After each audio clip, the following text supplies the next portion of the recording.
Ninguém. Da minha família foi ao enterro do meu marido, pois em vez disso eles foram para a festa da minha irmã. Quando saí do enterro, minha mãe ligou 23 vezes. Preciso falar com você urgente. O céu estava de um cinza tão pesado que parecia refletir o buraco que se abriu em mim. O vento gelado chicoteava meus cabelos, mas eu mal sentia.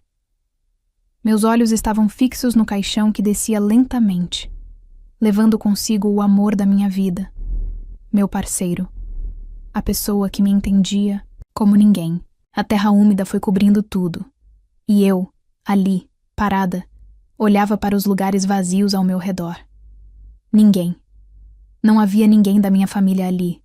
Um soluço engasgado tentou escapar, mas eu o reprimi com toda a força que me restava.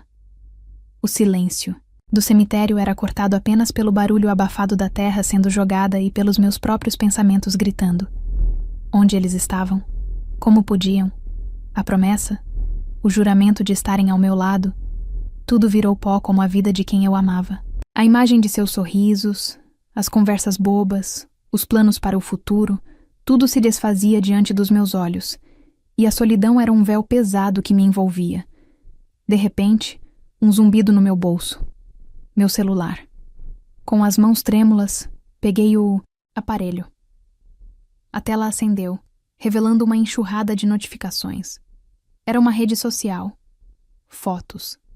Uma após a outra, rostos sorridentes, taças erguidas, balões coloridos. Minha irmã, minha mãe, meu pai, tios, primos, todos. Celebrando.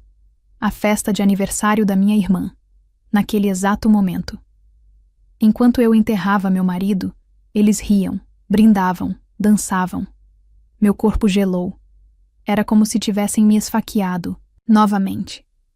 O luto se misturou com uma raiva fria e cortante. A indiferença era palpável, um tapa na minha cara, no meu sofrimento. As lágrimas que eu segurava com tanto custo começaram a rolar descontroladamente, quentes e amargas. Saí do cemitério como um zumbi, meus pés arrastando-se pelo chão. O mundo ao redor parecia embaçado, distante. A dor era um nó na garganta, um peso no peito. Quando finalmente entrei no carro, um olhar para o celular revelou 23 chamadas perdidas. Todas da minha mãe. 23. Um calafrio percorreu minha espinha. Não era preocupação, eu sabia. Era algo mais. Uma premonição sombria se instalou no meu coração.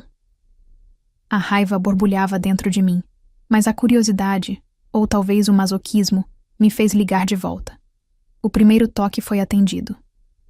Mãe, a minha voz saiu um sussurro rouco. Do outro lado, a voz dela, alta e apressada, atropelando as palavras. Minha filha, finalmente. Preciso falar com você urgente. Você não vai acreditar na confusão que está essa festa, mas não é sobre isso. É sobre o dinheiro. Seu marido, ele não tinha me prometido que ia cobrir os custos? A festa está cara, e sua irmã está furiosa que não tivemos o valor completo. Ele não deixou nada com você? Preciso que você transfira o dinheiro agora, antes que a situação piore. Meus ouvidos uniram. O quê? Eu acabara de sair do cemitério com a terra ainda fresca sobre o túmulo do meu marido. E a primeira coisa que ela queria saber era sobre dinheiro? Dinheiro para uma festa? Aquela mesma festa para a qual eles tinham me abandonado? Um nojo profundo me invadiu. Era uma sensação que queimava. Uma mistura de incredulidade, tristeza e uma raiva incontrolável. As palavras pareciam se dissolver na minha garganta. Mãe, eu tentei falar, mas a voz falhou. O que foi, minha filha? Não me diga que você vai me enrolar agora. Eu preciso desse dinheiro. Sua irmã está histérica, e você sabe como ela fica. Seu marido prometeu, e promessa é dívida, mesmo que ele... Eu não aguentei. A frase dela se perdeu no ar enquanto eu apertava o botão vermelho na tela do meu celular. Desliguei. Em seguida, sem pensar duas vezes, fui até os contatos e bloqueei o número dela. Meus dedos tremiam. Eu estava em choque, Mas ao mesmo tempo, uma clareza gelada se abateu sobre mim. Meu luto, minha dor, a perda devastadora que eu estava enfrentando. Nada disso significava algo para eles.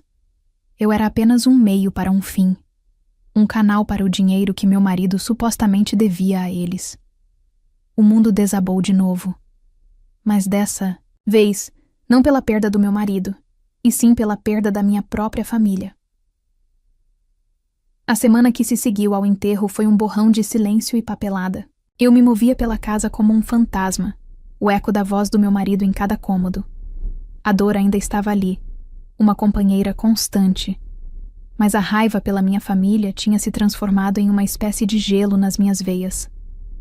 Aquela chamada da minha mãe tinha quebrado algo fundamental dentro de mim. A ingenuidade, talvez. A crença de que o laço de sangue significava alguma coisa diante da ganância. Foi em meio a uma pilha de documentos que encontrei a apólice. Um seguro de vida. Eu sabia que ele tinha. Tínhamos conversado sobre isso uma vez, de forma vaga, como se a morte fosse uma possibilidade distante para nós. Mas eu nunca soube o valor. Meus dedos tremiam ao abrir o envelope. Quando li o número, tive que me sentar. Era uma quantia substancial, mais do que eu jamais imaginei. O suficiente para que eu nunca mais precisasse me preocupar com dinheiro. O suficiente para me dar total e completa independência. As lágrimas vieram, mas desta vez não eram de tristeza.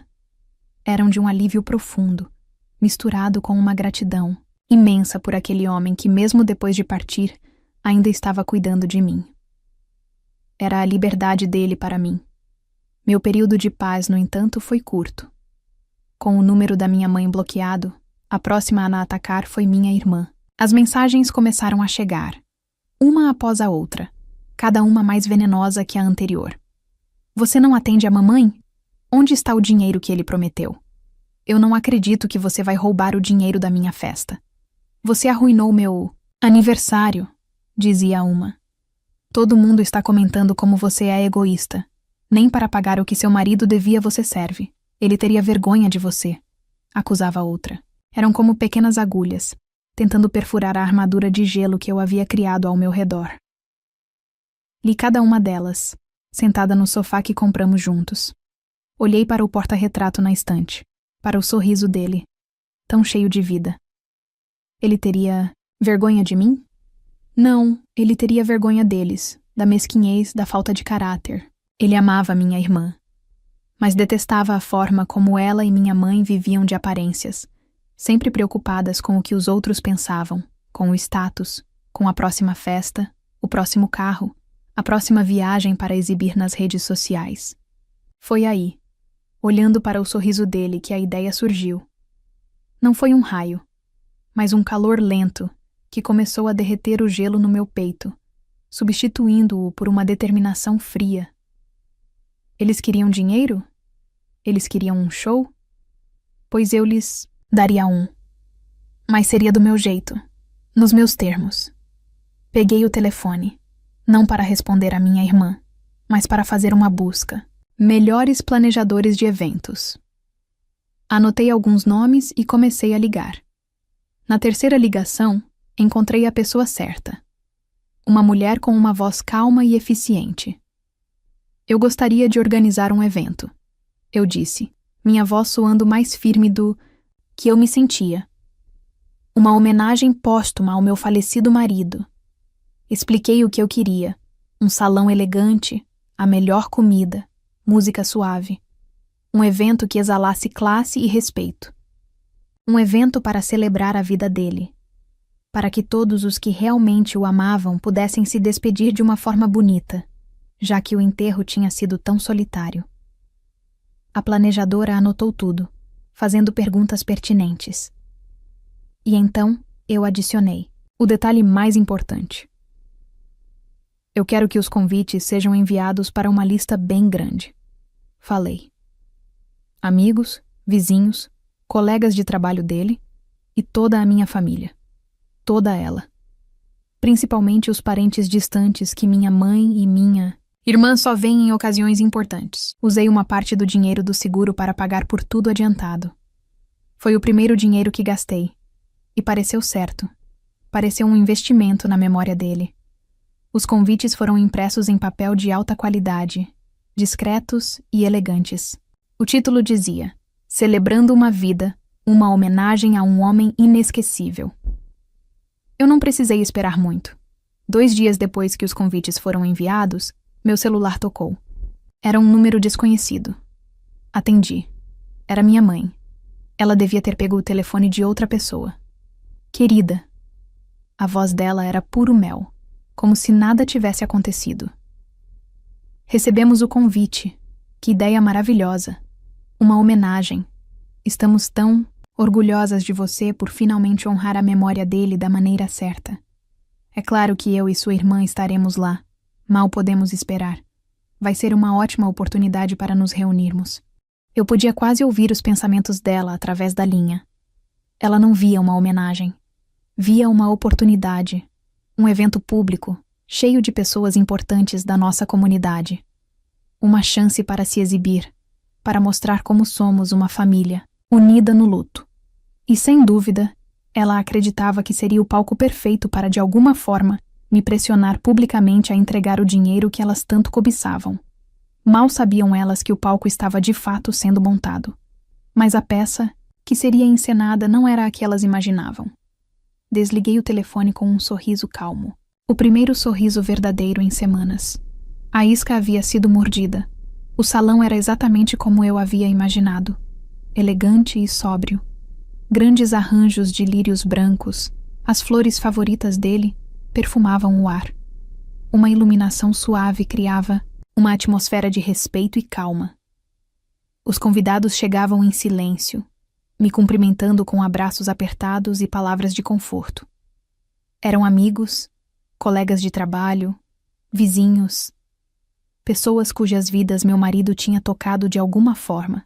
Vê-los ali, com os olhos cheios de genuína tristeza e carinho, foi um bálsamo para a minha alma ferida. Então, elas chegaram. Minha mãe e minha irmã entraram como se estivessem em uma festa de gala. Minha irmã usava um vestido vermelho, vibrante, completamente inadequado para a ocasião. Minha mãe, com um sorriso forçado no rosto, acenava para conhecidos, agindo como a matriarca enlutada, mas corajosa. Elas vieram até mim, e minha mãe me abraçou, um abraço frio e performático. Ah, querida, está tudo tão lindo, ela sussurrou no meu ouvido. Uma forma muito digna de seguir em frente. O que ela não disse, mas seus olhos gritavam era: depois disso, vamos conversar sobre o que é nosso por direito. Eu apenas assenti, me afastando educadamente. A calma que eu sentia era quase assustadora. Eu não sentia raiva, nem nervosismo. Sentia apenas um propósito. Eu as observei se sentarem em uma mesa na frente, garantindo que todos as vissem, as coitadas, apoiando a filha e irmã em seu momento de dor. A hipocrisia era tão espessa que eu quase podia tocá-la. Quando todos estavam acomodados, as luzes diminuíram e um grande telão no palco se acendeu. Eu tinha passado dias selecionando as fotos e os vídeos. E lá estava ele. Sorrindo para a câmera em nossa primeira viagem. Fazendo uma careta enquanto tentava montar um móvel. Dançando, comigo na cozinha em uma tarde chuvosa. Segurando nosso falecido cachorrinho quando ele era apenas um filhote.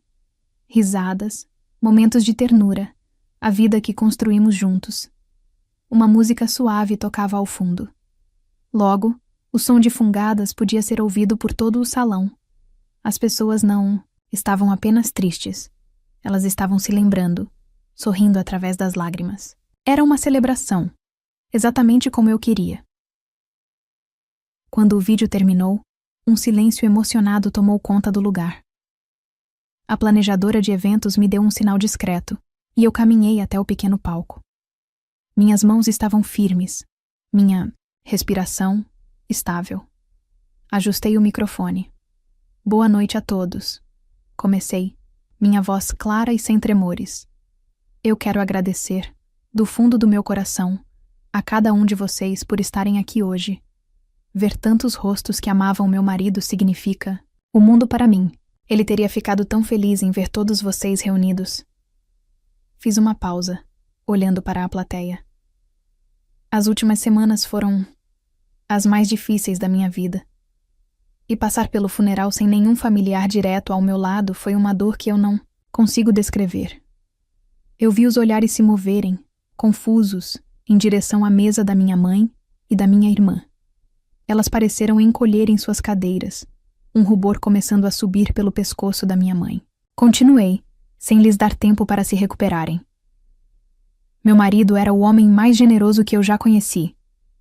Ele sempre queria ajudar, sempre colocava os outros em primeiro lugar. E é por isso que, em nome dele, eu gostaria de fazer algo que sei que o deixaria orgulhoso. Olhei para uma mesa mais ao fundo. Primo, você pode vir até aqui, por favor? Um primo nosso, um rapaz jovem e esforçado, levantou-se, parecendo completamente confuso. Ele se aproximou do palco, hesitante. Ele estava no último ano da faculdade, e eu sabia que ele e seus pais estavam lutando muito para pagar as mensalidades. Eu sei o quanto você tem se esforçado nos seus estudos, eu disse a ele, com um sorriso gentil. E sei o quanto meu marido admirava sua determinação. Ele sempre dizia que queria poder te ajudar a terminar a faculdade sem tantas preocupações. Entreguei a ele um envelope. Em nome dele e em sua memória, eu quero te dar isso. É o valor exato que você precisa para quitar todas as suas dívidas com a faculdade e se formar em paz. O rapaz abriu o envelope. Seus olhos se arregalaram e se encheram de lágrimas. Ele me abraçou com força, soluçando um obrigado no meu ombro. A plateia irrompeu em aplausos calorosos. Era um momento lindo, genuíno. Quando os aplausos diminuíram, eu me virei novamente para o microfone, mantendo meu sorriso calmo. Alguns de vocês devem estar se perguntando por que escolhi este valor tão específico. Meu olhar encontrou o da minha mãe, que agora estava pálida como um fantasma. Bem, este valor exato me foi solicitado com muita urgência no dia em que eu enterrei meu marido. Enquanto eu saía do cemitério, minha mãe me ligou insistentemente. A urgência dela não era para saber como eu estava, mas para me cobrar essa mesma quantia. Era o dinheiro que, segundo ela, meu marido havia prometido para cobrir os custos da festa de aniversário da minha irmã.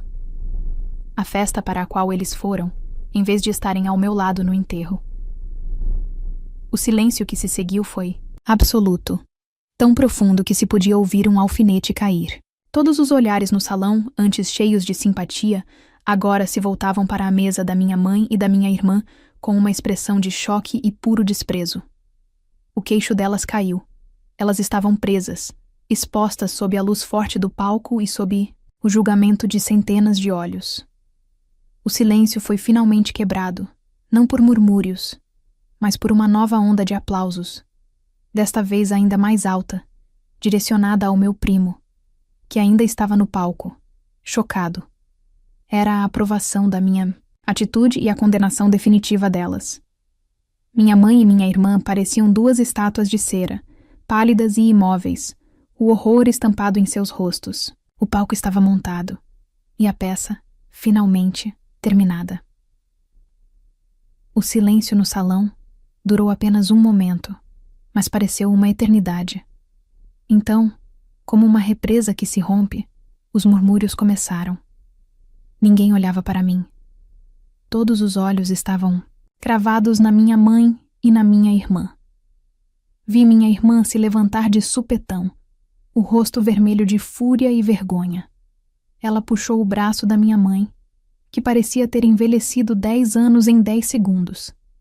Sem dizer uma palavra, humilhadas, elas praticamente correram em direção à saída, ignorando os olhares de desprezo e os cochichos que as seguiam como uma sombra.